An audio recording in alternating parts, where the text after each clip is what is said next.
नमस्कार मोर नाम doctor bomber Kantarao Navbharat निर्माण सेवा पार्टी राष्ट्रीय अध्यक्ष कहबार उद्देश्य वर्तमान आगामी 2024 जो इलेक्शन वर्तमान डिक्लेयर होती ओडिशा एसेम्बली सहित आंध्र भी एसेम्बली इलेक्शन एमएलए रोचे से इलेक्शन भी आम आंध्र प्रदेश 175 एमएलए कैंडिडेट अच्छा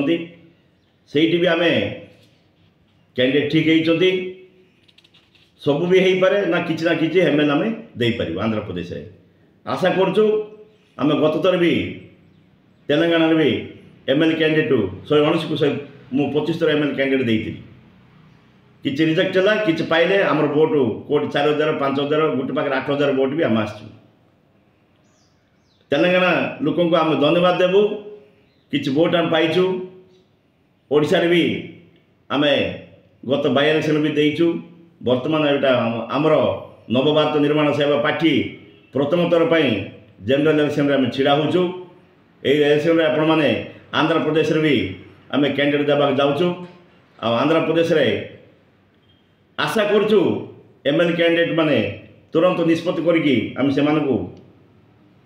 आम डिक्लेयर करूँ बोली आशा करूँ। धन्यवाद। नमस्कार।